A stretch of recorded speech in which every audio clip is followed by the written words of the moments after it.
नमस्कार दोस्तों, आप सभी लोगों का इस लेक्चर वीडियो में स्वागत है। दोस्तों, आज हम बात करेंगे कंफर्मेटरी फैक्टर एनालिसिस को कैसे परफॉर्म किया जाता है एमओएस के थ्रू। तो दोस्तों, ये जो हमारे पास एक मॉडल है और मैं इस केस स्टडी को ले रहा हूं जिसमें हम लोग ग्रीन जो इको फ्रेंडली प्रोडक्ट्स हैं उनकी बाइंग में कौन कौन से ऐसे फैक्टर्स हैं जो इन्फ्लुएंस करते हैं। तो हमारे पास थ्योरी ऑफ प्लांट बिहेवियर, हम इस थ्योरी का जो हमने मॉडल बनाया है, इस मॉडल का कंफर्मेटरी मॉडल हम लोग या मेजरमेंट मॉडल हम लोग परफॉर्म करेंगे। तो दोस्तों, हमारे पास जो है इसमें 5 कंस्ट्रक्ट हैं। पहला है attitude towards purchasing green products. Basically ये जो है थ्योरी ऑफ प्लांट बिहेवियर में हम ग्रीन प्रोडक्ट्स की या इको फ्रेंडली प्रोडक्ट्स की बाइंग कैसे करते हैं उसके बारे में हम लोग डिस्कस करेंगे।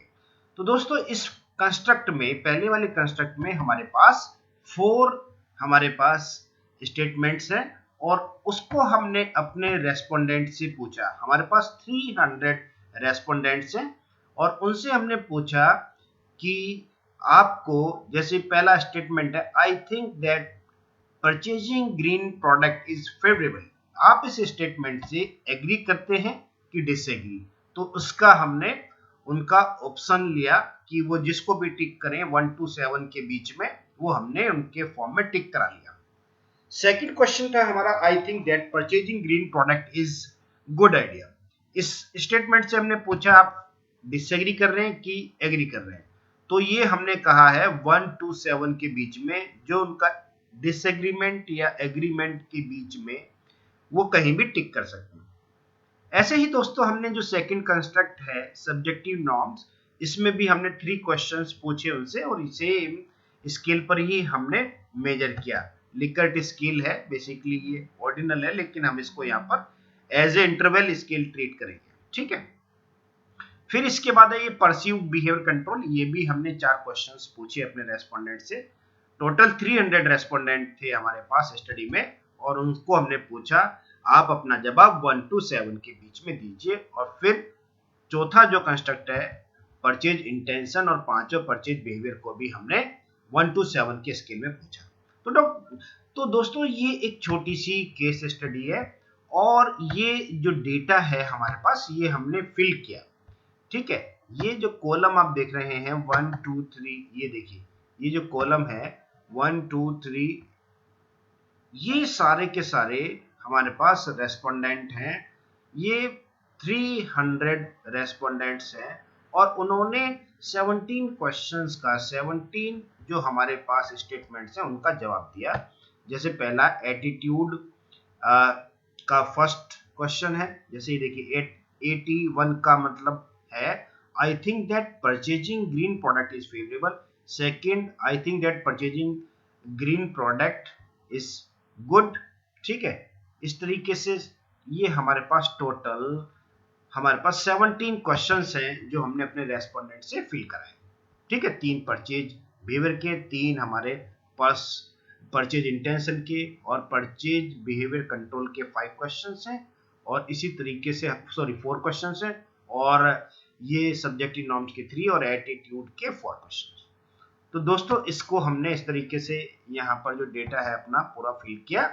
ये देखिए, ये हमारे पास 4 जो स्टेटमेंट्स हैं वो एटीट्यूड से रिलेटेड है। 4 क्वेश्चंस हमने ये वाले एटीट्यूड के पूछे। फिर हमने इसके बाद सब्जेक्टिव नॉर्म्स के, फिर परचेज बिहेवियर कंट्रोल और परचेज इंटेंशन, और इस तरीके से हमने जो अपना डेटा है 300 का वो फिल करा लिया। पहले तो एमओएस रन करने से पहले हमें एसपीएसएस में अपना डेटा कंप्लीटली फिल कर लेना है। ठीक है। इसके बाद जो है हम लोग डायग्राम बनाएंगे। देखिए डायग्राम बना हुआ है, मैं दोबारा से इसको नया डायग्राम बनाता हूं इसमें। ठीक है। अब जो है हमारे पास पहले यहाँ पर हमें मेजरमेंट मॉडल बनाना, तो ये जो ओवल आइकॉन है ये बेसिकली हमारा अनऑब्जर्व्ड, ये देखिए ड्रा अनऑब्जर्व्ड वेरिएबल है, इसका हमने कॉपी किया। ठीक है। हमें 5 चाहिए अनऑब्जर्व्ड, 1 2 3 4 और ये 5 आ गया। ठीक है दोस्तों, इस तरीके से हमारे पास जो है 5 हमारे पास अनऑब्जर्व्ड वेरिएबल आ गए। पहला है एटीट्यूड में 4 क्वेश्चंस हैं।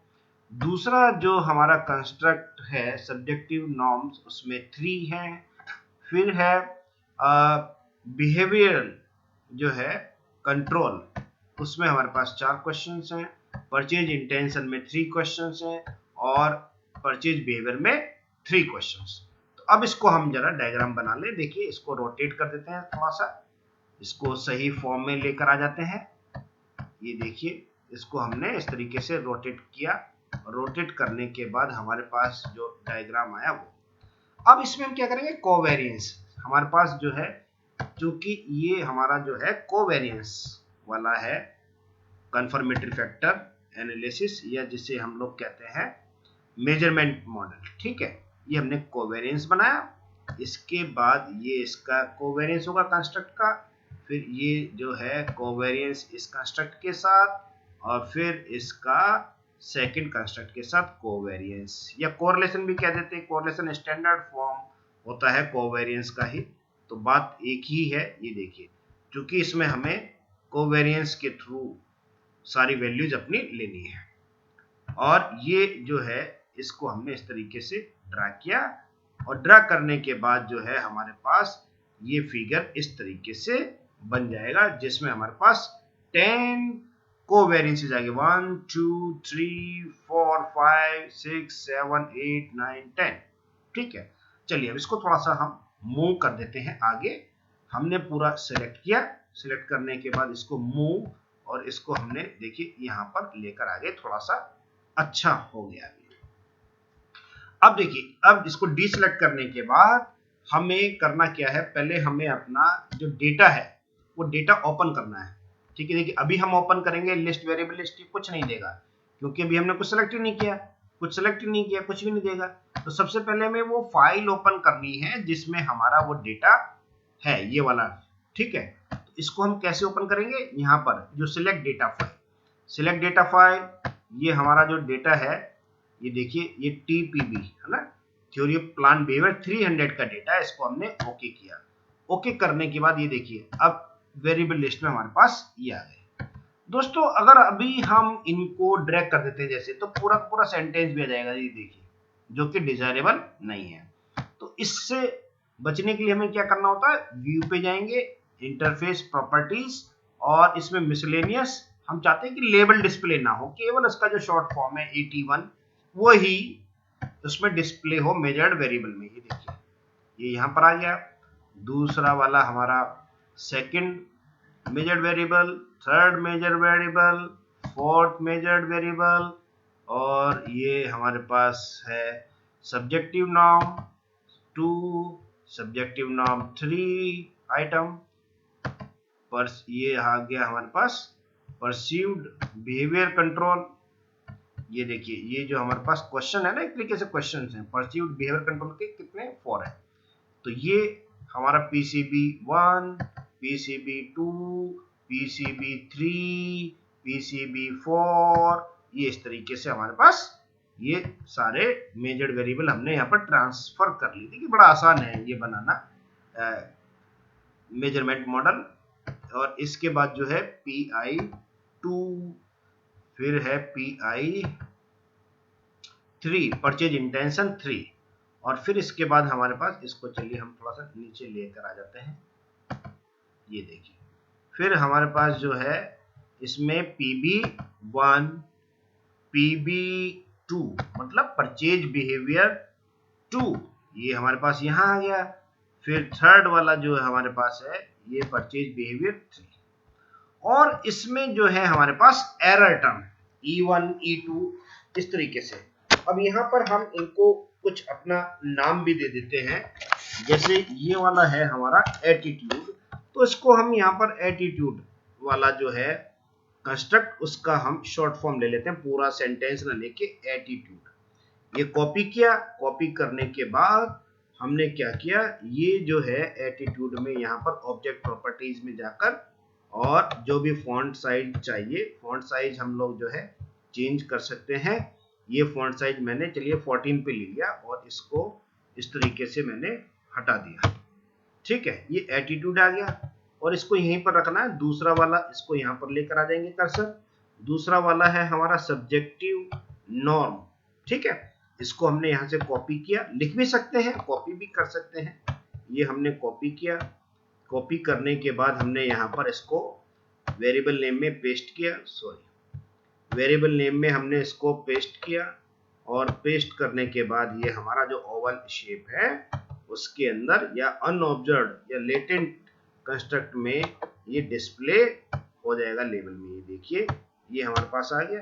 अब इसको थोड़ा सा हम सही कर लेते हैं, क्योंकि फॉन्ट साइज अभी हमारे पास 18 है, तो इसको 14 कर लेते हैं ना, 14 में ये आ जाएगा। तीसरा है परसीव्ड बिहेवियरल कंट्रोल। इसको भी हम ले लेते हैं, परसीव्ड बिहेवियरल कंट्रोल को भी। ये हमने यहाँ से कॉपी किया। कॉपी करने के बाद ये देखिए, कॉपी करने के बाद हमने इसको यहाँ पर वेरिएबल नेम में पेस्ट किया और इसको हमने थोड़ा सा सही किया जिससे पूरे ओवल शेप में आ जाए। और इसका जो फॉन्ट साइज है वो हमने फिर से 14 कर दिया है, क्योंकि बड़े साइज से फिर वो बाहर जा रहा था। अब ये देखिए बिल्कुल आ गया है। ठीक, इसके बाद जो है हमारे पास परचेज इंटेंशन। ये देखिए, ये हमने यहाँ से लिया परचेज इंटेंशन कंस्ट्रक्ट का नाम, और इसको कॉपी करके हमने एमोस ग्राफिक में ये जो है यहाँ पर पेस्ट किया। परचेज इंटेंशन के 3 आइटम्स हैं और इसको हमने यहाँ पर पेस्ट किया। पेस्ट करने के बाद परचेज इंटेंशन आ गया और परचेज इंटेंशन को भी हमने जो फॉन्ट साइज रखा है अपना वो 14, क्योंकि वो अदरवाइज उससे बाहर चला जाएगा। और लास्ट है हमारा यहाँ पर परचेज बिहेवियर। ठीक है, तो इस तरीके से टोटल 17 क्वेश्चंस हमने 300 रेस्पोंडेंट से पूछे थे, जिनका जवाब हमारे पास आ गया। और ये इस तरीके से हमने ये डायग्राम बनाया। अपना जो डायग्राम है एमोस में, डायग्राम बड़ा आसान होता है बनाना, बहुत यूजर फ्रेंडली है ये जो सॉफ्टवेयर है एमोस। ये देखिए, ठीक है। अब यहाँ पर हमारे पास जो है एरर टर्म, ये जो एरर टर्म है ये है इसको हम यहाँ पे लिखेंगे E1। ठीक है, E1 इसको हम 12 का फॉन्ट साइज दे देते हैं, क्योंकि वो फिर बाहर निकल जाएगा अदरवाइज। फिर E2, फिर हमने दिया E2 जो एरर टर्म है, इसको भी 12 का हमने फॉन्ट साइज दिया। ये देखिए, फिर ये आपका E3 इन सभी को हम, वैसे एक तरीका और भी है जिसमें हम डायरेक्टली सबको कर सकते हैं, लेकिन अभी चूंकि पहला स्टेप है हमारा समझाने का, तो एडवांस वाले में हम लोग ऑटोमेटिकली सारे जो कोवेरिएंस मैट्रिक्स बनाने का इनका सबका हमारे पास इसमें तरीका भी है, वो भी हम कर सकते हैं। ठीक है, अभी चूंकि बेसिक हम जान रहे हैं तो ये छोटी छोटी चीजें जानना जरूरी है, एडवांस में हम वाले सारी चीजें कर सकते हैं। ठीक है दोस्तों, तो इस तरीके से ये जो डायग्राम बनाना है ये बड़ा आसान है। एक एक करके हम इनको, जितने भी हमारे एरर टर्म हैं, एरर टर्म हम सारे अपने जो 17 एरर टर्म है उनको हमने यहाँ पर नोट कर लिया, लिख लिया। ठीक है, और ये देखिए इस तरीके से E8 जो हमारा एरर टर्म है, फिर आएगा इसके बाद E9 भी हम देखिए बिल्कुल ऐसे ही बनाएंगे। फिर E10 भी आ गया हमारे पास, और इस तरीके से हमें पूरे E17 तक जो एरर टर्म है हमारे पास वो लेकर आने हैं, E11। ठीक है, अब इसका हम मतलब भी समझेंगे। ये जो बना रहे हैं ये ग्राफ, ये जो हमने कन्फर्मेटरी ये पाथ एनालिसिस बनाया है, इसका पर्पस क्या है, इसको हम कैसे इंटरप्रेट करेंगे, इसके जो जब रिजल्ट आएंगे, इसका आउटपुट आएगा, उसे हमें किस तरीके से इसका इंटरप्रिटेशन करना है, ये भी एक बहुत बड़ा हमारे पास क्वेश्चन है जो हम यहाँ पर अभी उसको जवाब देंगे। ठीक है, अब ये देखिए, ये हमारे पास आ गया E14, और E14 के बाद हमारे पास E15। हालांकि मैं इसको बना के भी रख सकता था, लेकिन मैंने सोचा कि इसमें आप भी बनाने के लिए आसान हो जाएगा। और ये आपका हो गया E16 और ये जो है 16 और लास्ट वाला जो एरर टर्म है वो है हमारे पास E17।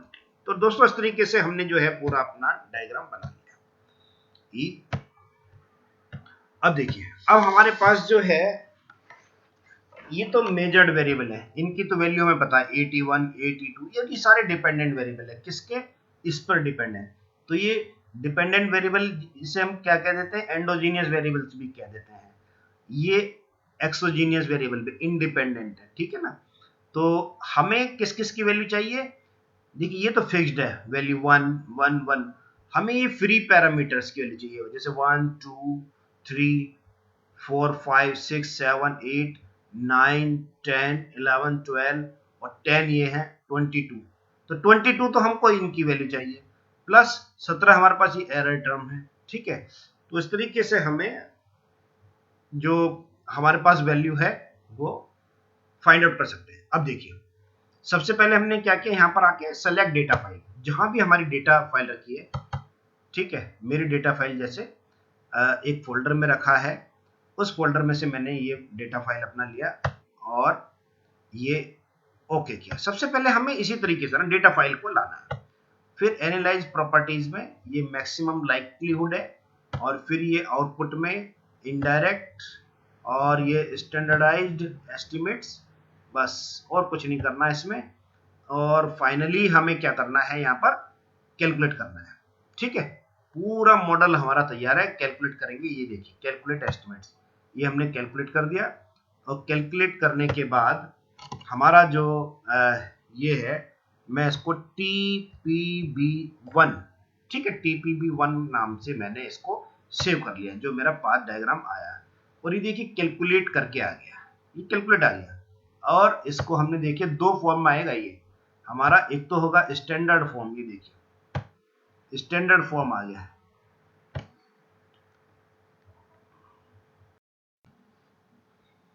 तो दोस्तों इस तरीके से हमारे पास जो आउटपुट है वो आ जाता है। देखिए एनालिसिस करना, मैं फिर से एक बार रिपीट कर देता हूँ। ये हमारे पास फाइल है TPB नाम से, इसको short format theory of plant behaviour, ये मैंने इसको ओके किया। ओके करने के बाद हमने यहाँ पर देखा मिनिमाइज हिस्ट्री, स्टैंडर्डाइज्ड एस्टिमेट और इनडायरेक्ट, इनको हमने टिक किया और फाइनली हमने ये क्लिक किया। ठीक इस तरीके से ये हमारे पास जो है पूरा ये एनालिसिस होकर आ गया। ये दो फॉर्म आएगा, स्टैंडर्डाइज्ड फॉर्म में और अनस्टैंडर्ड फॉर्म में, ठीक है। स्टैंडर्ड फॉर्म में जब यहाँ पर क्लिक करेंगे तो ये सारी वैल्यूज आ गई। अब इसको ऐसे ही हम लोग ना कॉपी कर सकते हैं, कॉपी करके इसको हम लोग पेस्ट कर सकते हैं। ये देखिए ये आ गया, इसको स्टैंडर्ड फॉर्म में लाना, ये आ गया। यहाँ से कॉपी करना है, कॉपी किया। और अगर हम यहाँ पर इसको पूरे को पाथ डायग्राम को लाना चाहते हैं तो ये यहाँ पर हमने इसको पेस्ट किया और ये पेस्ट आ गया। ये देखिए सारी वैल्यूज आ गई इस पर लिखी हुई हमारे पास। ये कोवेरियंस इसकी भी आ गई, फैक्टर जो लोडिंग है इसकी वैल्यूज भी आ गई, और बाकी वैल्यू जो है वो भी आ गई, एरर टर्म वगैरह की वो हम अपनी टेबल से शो कर सकते हैं। खैर दोस्तों ये तो हो गया हमारा एनालिसिस। अब इसका जो व्यू है, टेक्स्ट है, वो भी हमें समझना बहुत जरूरी है, उसका इंटरप्रिटेशन आना भी हमें आना चाहिए। कि ये देखिए इसमें है पहला एनालिसिस समरी, ये देखिए हमारा टाइम आ गया लिखा हुआ। इसके बाद मॉडल इज रिकर्सिव, दो तरीके के होते हैं मॉडल, एक तो रिकर्सिव और एक नॉन रिकर्सिव। नॉन रिकर्सिव वो होते हैं जिसमें फीडबैक होता, तो ज्यादातर जो हमारे मॉडल होते हैं वो रिकर्सिव होते हैं, और सैंपल साइज इसमें 300 का है। मॉडल समरी के लिए अब इसको हम समझ लेते हैं। अब ये देखिए ये है ऑब्जर्व एंडोजीनियस वेरिएबल, ठीक है। ये 17 हमारे पास वेरिएबल्स हमने लिए थे, जो कि हमारे जो 17 वेरिएबल्स हैं, मेजर्ड वेरिएबल्स भी इसको हम कहते हैं, मैनिफेस्ट वेरिएबल भी इनको हम कह सकते हैं। और इन्हें हम ऑब्जर्व्ड और एंडोजीनियस, एंडोजीनियस मतलब डिपेंडेंट वेरिएबल है। देखिए ये हमारे जो पिक्चर में भी ये सब ये देखिए डी ये डिपेंडेंट है ना, ये एरो इधर की तरफ है, तो ये सारे डिपेंडेंट वेरिएबल्स हो गए हमारे किस रेस्पेक्ट में, एटीट्यूड के रेस्पेक्ट में। ठीक है, अब एक तो ये आ गया, फिर है अनऑब्जर्व्ड और एक्सोजीनियस। अनऑब्जर्व्ड है जिसको हम डायरेक्टली मेजर नहीं कर सकते। किसको नहीं कर सकते? एटीट्यूड को, सब्जेक्टिव नॉर्म्स को, परसीव्ड बिहेवियर कंट्रोल को, परचेज इंटेंशन को, परचेज बिहेवियर को, ये हमारे हो गए अनऑब्जर्व्ड। ठीक है, जिनको हम डायरेक्टली ऑब्जर्व नहीं कर सकते। 5 तो हमारे ये हो गए। और इसके बाद जो है ये जो एरर टर्म है, ठीक है, 17 ये हो गए, तो 17 और 5 कितने हो गए? 22। तो टोटल हमारे पास ये 22 वेरिएबल्स हो गए। अब इसकी समरी भी लिखी है, ये देखिए यहां पर नीचे, जो number of variables in the model हैं वो हमारे पास है 39। ठीक है, अब 39 कैसे हैं ये हमको देखने हैं कि हमारे 39 मॉडल वेरिएबल्स कैसे हैं। 10 तो ये हो गए कोवेरिएंसेस वाले, 17 ये हो गए, 27, ठीक है, और 27 और 17 हमारे पास ये हो गए। तो ये देखिए हमारे पास जो टोटल मॉडल है वो 39 है। 17 और 17 34 और 5, देखिए ये 17 है एरर टर्म, और 17 ये हो गए हमारे पास, 17 17 35, और ये 5 हमारे पास ये वाले मॉडल, ये क्या नाम है, अनऑब्जर्व हो गए। अभी हम कोवेरिएंस को ऐड इसमें नहीं कर रहे हैं। ठीक है, इसके बाद है number of observe variable. Observe variable हमारे पास कितने हैं? 17, 81, 82, ये ऑब्जर्व वेरिएबल्स आ गए हमारे पास। देखिए इसके बाद जो नेक्स्ट लिखा है इन्होंने वो है नंबर ऑफ अनऑब्जर्व वेरिएबल। ये अनऑब्जर्व वेरिएबल हमारे पास कितने हैं? 22, जिनको हम डायरेक्टली मेजर नहीं कर सकते। जैसे 17 तो ये हो गया एरर टर्म, और 5 हमारे पास ये लेटेंट कंस्ट्रक्ट, जिसे हम एक्सोजीनियस कंस्ट्रक्ट भी कह रहे हैं। ये देखिए 5 + 17 22 आ गया। ठीक है, इसके बाद है नंबर ऑफ एक्सोजीनियस वेरिएबल 22। मैंने कहा ये एक्सोजीनियस वेरिएबल ही है, इंडिपेंडेंट है। देखिए डिपेंडेंट ये है, ये इंडिपेंडेंट है। डिपेंडेंट 81 है, ये इंडिपेंडेंट है। तो ये 17 + 7, तो ये हमारे पास एक्सोजीनियस वेरिएबल हो गए यहाँ पर 22। ठीक है, और नंबर ऑफ एंडोजीनियस वेरिएबल हमारे पास कितने हैं? 17। ये देखिए ये एंडोजीनियस वेरिएबल है 81 82 से लेकर पीबी, और ये फैक्टर लोडिंग की वैल्यू है। अब ये तो इतना तो हो गया हमारा। ठीक है, अब दोस्तों अगले पार्ट में हम लोग ये जो पैरामीटर समरी और ये नोट्स ऑफ मॉडल, एस्टिमेट्स और मॉडल फिट, ये सबसे ज्यादा इंपॉर्टेंट है। इसको हम अगले नेक्स्ट लेक्चर में एक्सप्लेन करेंगे। थैंक यू वेरी मच दोस्तों।